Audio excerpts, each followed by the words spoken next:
संक्रमित डॉक्टर के मन की व्यथा, एक सत्य घटना। जो न खाए लहसुन प्याज, कोरोना भी रखे उसकी लाज।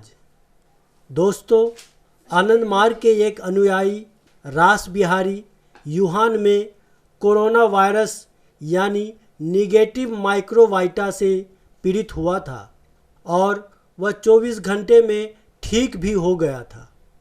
आनंद मार्ग के सन्यासी आचार्य अनुध्यानानंद अवधूत ने कहा कि वो उनको जानते हैं और कुछ साल पहले डेनवर में उनसे एक बार मिले थे।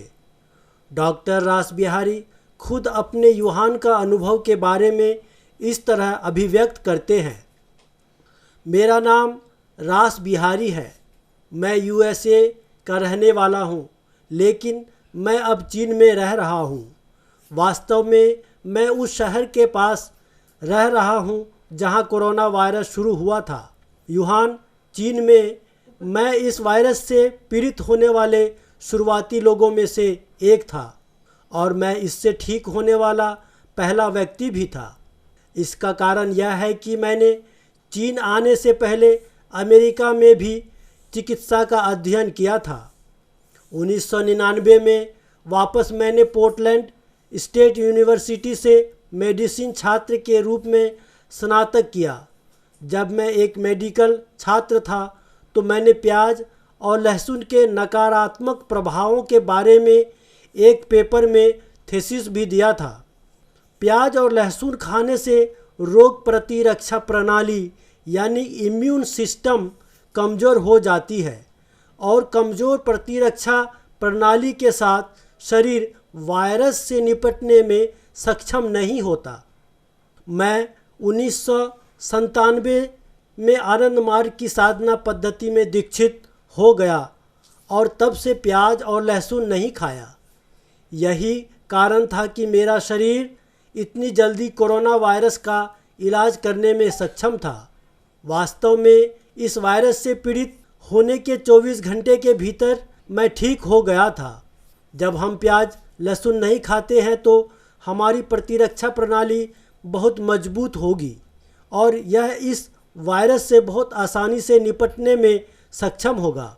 जिस तरह से हमारी प्रतिरक्षा प्रणाली काम करती है वह यह है कि एक बार जब हम एक वायरस के संपर्क में आते हैं तो हमारी प्रतिरक्षा प्रणाली एंटीबॉडी बनाने लगती है जो इस वायरस से लड़ सकती है। प्याज और लहसुन का एक जहर की तरह है जो हमारी प्रतिरक्षा प्रणाली को ठीक से काम करने से रोकता है। मैंने इस विषय में एक मेडिसिन पेपर लिखा और यह वैज्ञानिक संदर्भों द्वारा समर्थित भी है।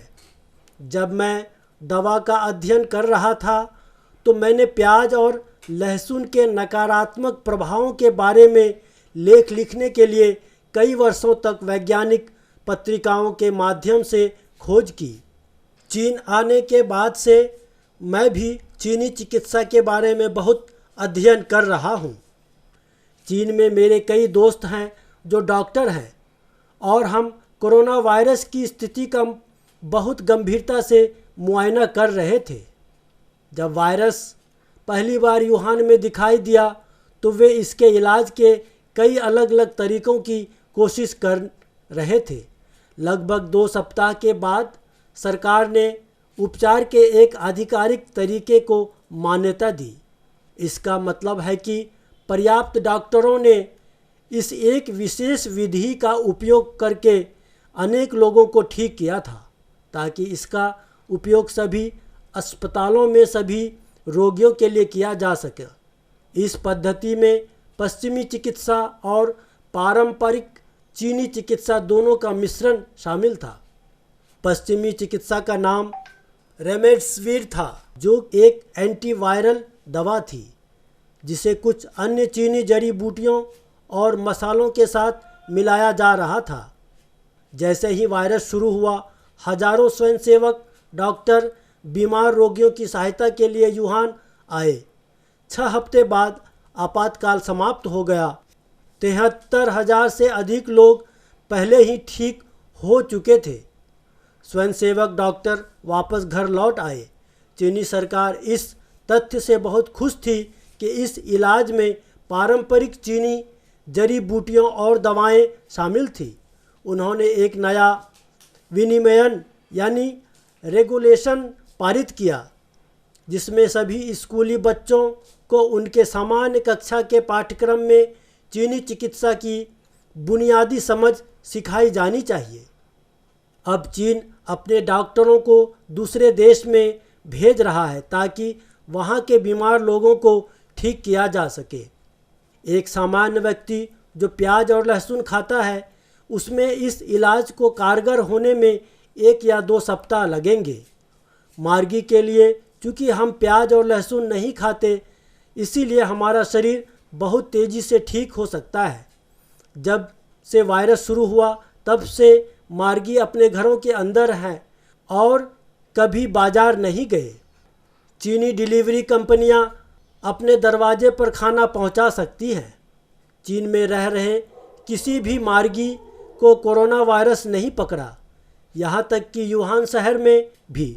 मैं एकमात्र ऐसा व्यक्ति था जो इससे पीड़ित हुआ था क्योंकि मैं हर दिन बाजार जाना जारी रखा था, लेकिन मुझे खुद को इससे ठीक होने के लिए किसी दवा की ज़रूरत नहीं थी क्योंकि मेरी रोग प्रतिरोधक क्षमता यानी एंटीबॉडी बनाने और 24 घंटे के भीतर रोग से लड़ने में सक्षम थी। एक बार जब कोई व्यक्ति वायरस से प्रतिरक्षित हो जाता है तो वह व्यक्ति दोबारा इस वायरस से प्रभावित नहीं होता, ऐसा माना जाता है। दोस्तों, वीडियो पसंद आया हो इसे लाइक, सब्सक्राइब और शेयर ज़रूर करें।